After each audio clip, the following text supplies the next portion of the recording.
Olá a todos vocês, bom dia. Estou aqui no meu sítio de férias, dá para ver que eu estou de férias, né? De camiseta, barba por fazer, nesse lugar maravilhoso onde eu faço meus treinamentos, mas acompanhando a economia. E por isso mesmo eu resolvi gravar um vídeo hoje sobre algo que está acontecendo, está preocupando muita gente.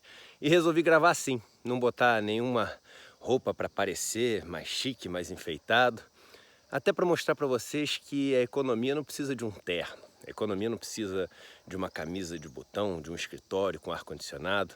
Normalmente as pessoas fazem isso para intimidar as outras, para querer parecer que sabem mais, para querer criar um distanciamento, para querer alimentar essa sensação de insegurança, de ignorância que as pessoas têm e manipular elas mais facilmente. Então aqui, ó, vamos falar de economia sim, no meio do mato, de férias, porque economia é entender as relações de trocas que estão acontecendo. Isso a gente pode entender de qualquer maneira. Na verdade, acho que é até mais gostoso falar sobre economia desse jeito. E eu vim falar um pouco sobre o que está acontecendo nos Estados Unidos. Muita gente preocupada com essa queda do mercado de bolsa principalmente, né? Mas essa tensão em todos os mercados americanos que está acontecendo.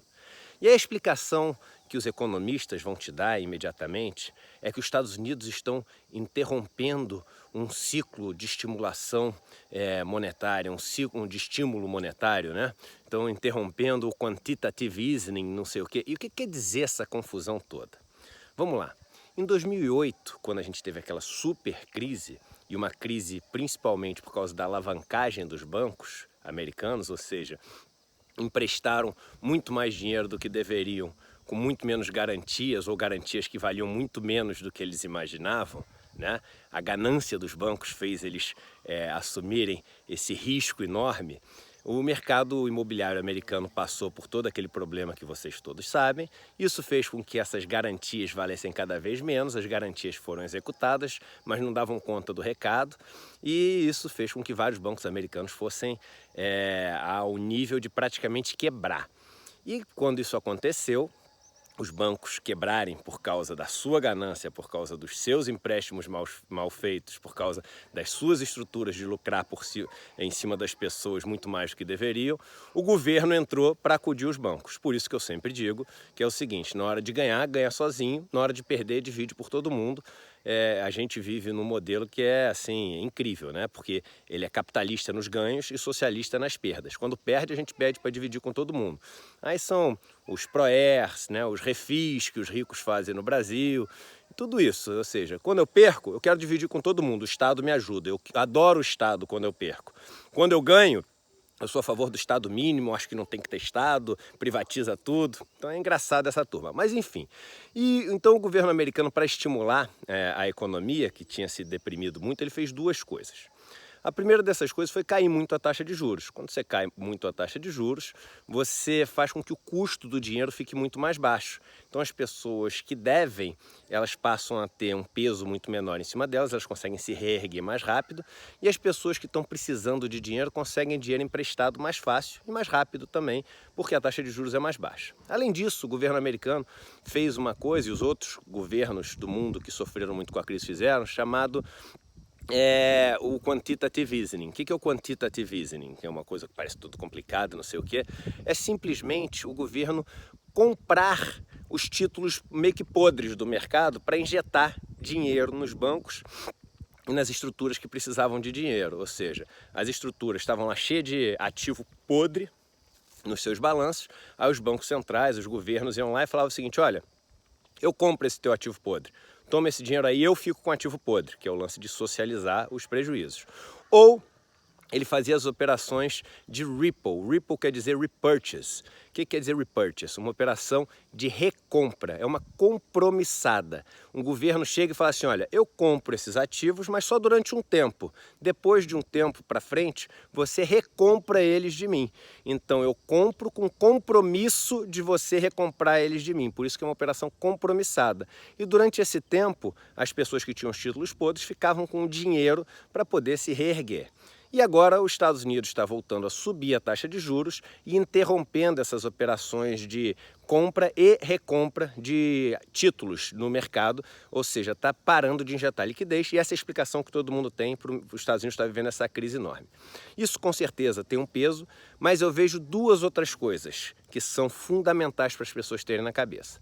A primeira, uma que eu venho repetindo o tempo inteiro, sobre a questão do Trump ter percebido que no ritmo de crescimento que a gente teve em 2017, a China passaria os Estados Unidos no PIB antes de 2030. E não tem nenhum exemplo na história registrada do mundo de um país que tenha tido o domínio econômico do mundo, né, tenha tido a liderança econômica do mundo e não tenha tido também a liderança cultural, militar e etc. depois de um tempo. Então, na briga para manter essa posição hegemônica, né, dos Estados Unidos, essa posição do Império Americano, né, uma nação absolutamente totalitária, imperialista, etc., os Estados Unidos teve que melar o jogo, teve que melar.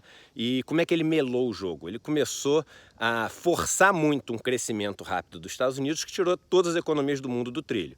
Então, se você for ver nos crescimentos do ano passado, os Estados Unidos cresceu 2,3%, a China cresceu 6,9%, se não me engano, a Europa, a zona do euro cresceu 2,4%, o Japão 1,9%, etc. O que aconteceu em 2018? Os Estados Unidos pula para quase 3% de crescimento, e o resto do mundo todo cai. China cai para 6,3%, Japão cai para 1,2%, a zona do euro cai para mais ou menos 2%. E para o ano que vem as previsões são também de todos eles. A China cai para quase 6%, né? Talvez até abaixo de 6% de crescimento, zona do euro para baixo de 2%, Japão para baixo de 1%.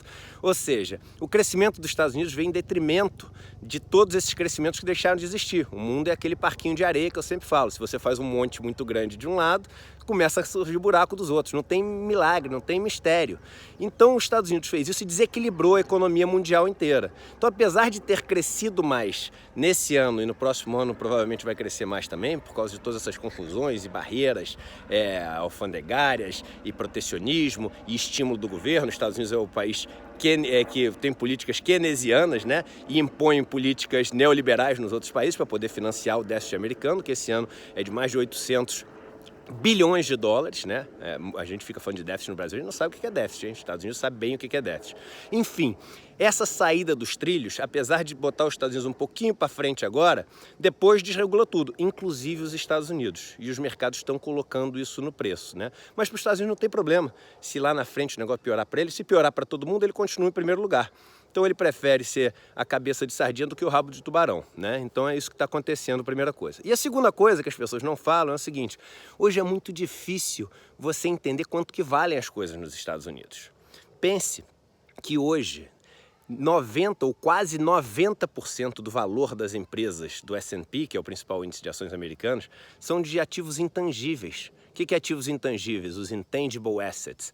São marcas, patentes, goodwill, coisas que você simplesmente estima o quanto que vale. Eu gosto daquela empresa. Quanto que vale esse gostar daquela empresa, né? Então, isso em 1975 era menos de 20%. Ou seja, as coisas, o valor das empresas era o valor que elas tinham mesmo. A máquina, os escritórios, o estoque, os produtos. Hoje em dia não. Quase 90% é de coisa que você não consegue tocar, não consegue ver. Você simplesmente estima. Então, quando as coisas começam a cair de preço, você não sabe até onde pode cair, porque é uma coisa meio etérea, assim, meio difícil de você estimar, né? Quanto que vale a marca da Coca-Cola? Vale tanto. Mas já aconteceu um escândalo, então vale 0 agora. Claro que nunca vale 0, mas eu estou te falando, é diferente de uma garrafa de Coca-Cola, que tem um valor de utilidade ali muito mais fácil de ser estimado. Então hoje, com essa realidade, fica muito difícil saber até onde vai cair. E nessa insegurança, quando as coisas começam a perder muito preço, é isso que acontece. Vamos lembrar que há 10 anos atrás, das 5 maiores empresas do mundo, só uma era de tecnologia, a Microsoft. Hoje as 5 maiores, né? A Alphabet, que é o Google, a Amazon, a própria Microsoft, o Facebook e a Apple, né? Então, as 5 maiores empresas do mundo são de tecnologia, os intangible assets são enormes e por isso essa dificuldade de descobrir o valor das coisas. Para a gente entender um pouquinho mais o que está acontecendo, ainda aqui de férias, eu deixo vocês com esse visual maravilhoso e vou voltar para curtir um pouquinho minhas férias. Com um beijo grande para todos vocês. Valeu, gente! Bom dezembro aí para vocês, boa entrada de ano!